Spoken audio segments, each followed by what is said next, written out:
మాట్లాడితే మేము వినాలనుకుంటున్నాం దేవా. నీవు మాట్లాడితే మా బ్రతుకులు కడుక్కోవాలనుకుంటున్నాం దేవా తండ్రి. ఈ సాయంత్రకాల సమయంలో దేవా నీవు మాతో మాట్లాడమని యేసుక్రీస్తు నామంలో అడిగి వేడుకుంటున్నాం తండ్రి. అందరూ కూర్చుందాము.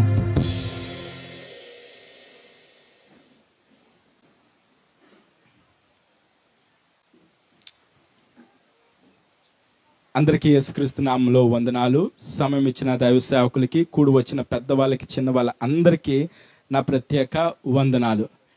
నేను బహుశా ఉదయం వచ్చిన ప్రేయర్ టీంకే తెలుస్తుంది, ఎందుకంటే గత కొద్ది రోజులు బట్టి ఉదయాన్న మేము ఆరాధించడానికి ఇంకా ఎన్నాళ్ళు ఇంకా పాత జీవితంలో ఉంటాం, ఇంకా ఎన్నాళ్ళు ఆన్లైన్ అంటే ఒకవేళ మనకి దగ్గరలో ఉదయాన ఆరాధించడానికి సమయం లేకపోతే ఆన్లైన్ ఓకే, కానీ మన పక్కనే మందిరం ఉండేటప్పుడు మనం ఆన్లైన్ ఎందుకు ఆఫ్లైన్ అని మా బావ చెప్పాడు. సో మా బావ ద్వారా నేను ఈ యొక్క మందిరానికి వస్తున్నాను. దేవునికి స్తోత్రం. గట్టికి చెప్దామంటే దేవునికి స్తోత్రం. ఒక 10 లేదా 15 నిమిషాలు, నాకు ఎక్కువ మాట్లాడబుద్ధి అయ్యేది. ఎందుకనంటే నేను మీ స్థాయి నుంచి వచ్చాను. మీ స్థాయిలో ఉండేటప్పుడు నాకు బాగా తెలిసిన ఒక సంఘటన చెప్తాను. మనము గుడ్ ఫ్రైడే అప్పుడు 7 మాటలు మాట్లాడతాం కదా.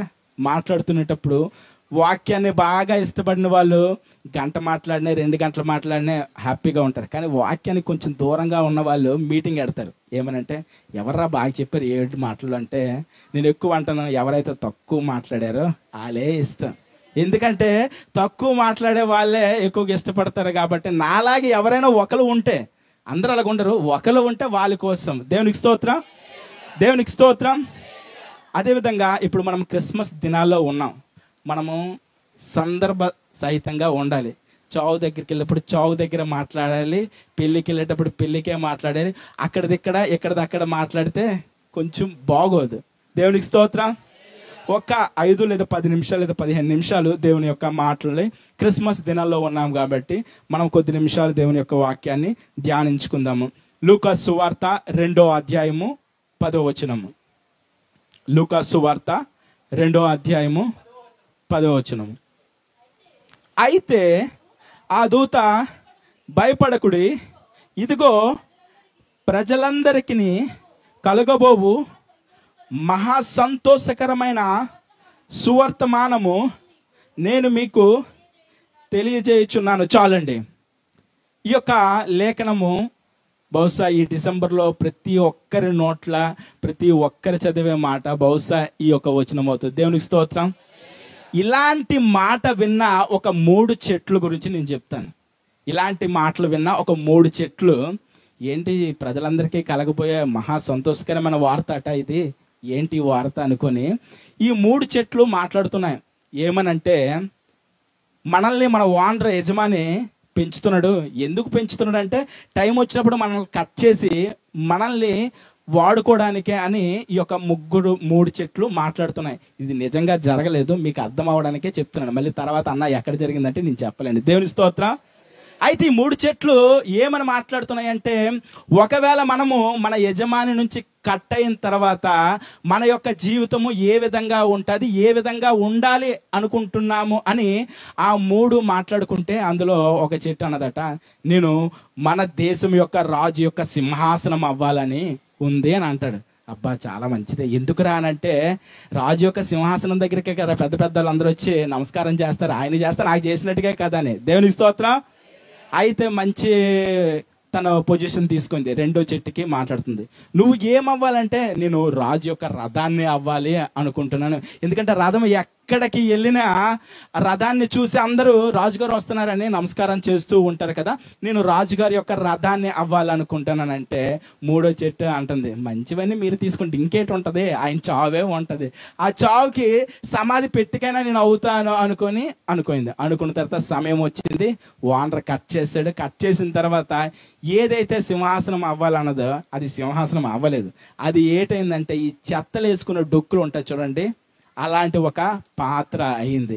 అలాంటి పాత్ర అయినప్పుడు అది అంటుంది, ఏటి నేను సింహాసనం అవ్వాలనుకుంటే నా బ్రతుకు ఏంటంటే చెత్త అయిపోయింది. ఇప్పుడు అందరూ చెత్తలేయడానికి నన్ను వాడుతున్నారు, ఎంత దౌర్భాగ్యం అని ఇది ఒక బాధపడుతూ ఉంది. తర్వాత ఇంకొక చెట్టు ఏంటంటే రథం అవ్వాలనుకుంది. ఈ యొక్క రథం అవ్వాలనుకున్నది కొంచెం గట్టి వుడ్ కాబట్టి దీన్ని ఏం చేశాడంటే పడవగా తయారు చేశాడు. ఆల్రెడీ ఒక్కసారి నేను చంపేశాడు, ఇప్పుడు పడవ చేశాడు. ఏ సముద్రంలోకో లేకపోతే ఏ కోనేరులోకో ఎక్కడికో వెళ్ళిన తర్వాత ఇది ముందుకి వెనక్కి అటు ఇటు వెళ్ళి ఒకసారి చచ్చే కన్నా రెండోసారి కూడా చంపాలనుకున్నారు. ఏంటి బాధలు అనుకొని అది ఒక దాని జీవితం అలాగా అయిపోయింది. ఇంకో మూడోది దాన్ని ఏంటంటే వీళ్ళు ఒక ఆకారంగానే చేశాడు.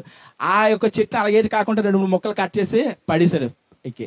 అలాగా కొద్ది నెలలు లేకపోతే కొన్ని రోజులు కొన్ని సంవత్సరాలు అవుతుండగా అవి నిరీక్షిస్తున్నాయి. అలాగా ఏంటి మా బతుకులు ఇలాగ అయిపోయాయి. ఒకరోజు ఏం జరిగిందంటే ఈ యొక్క తొట్టెని కొంతమంది రీసెంట్గా మ్యారేజ్ అవ్వలేదు కానీ మ్యారేజ్ లాంటి ఒక సందర్భం వచ్చి వాళ్ళకి ఒక కుమారుడు పుట్టినప్పుడు ఆ యొక్క తొట్టెను వీళ్ళు తీసుకొని అలాగా వెళ్తున్నారు.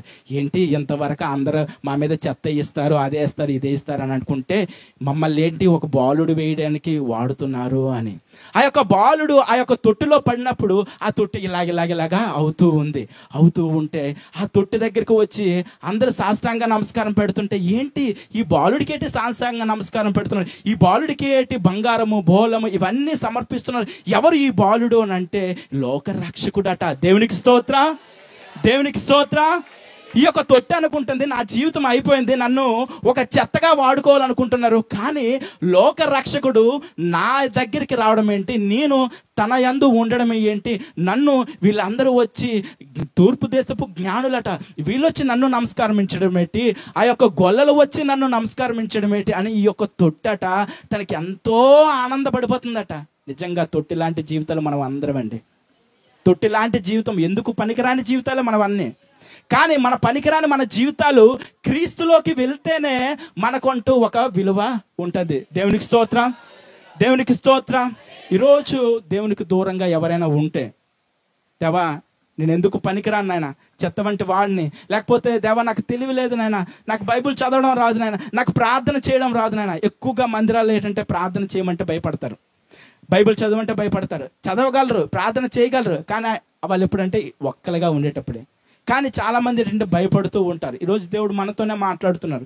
ఎవరైతే దేవునికి దూరంగా ఉంటారో, ఎవరైతే నేను ఎందుకు పనికిరాను అని అనుకుంటారో, కానీ మనమందరం తెలుసుకోవాల్సింది ఏంటంటే మనల్ని దేవాతి దేవుడు వాడుకోవాలనుకుంటున్నాడు. దేవునికి స్తోత్రం.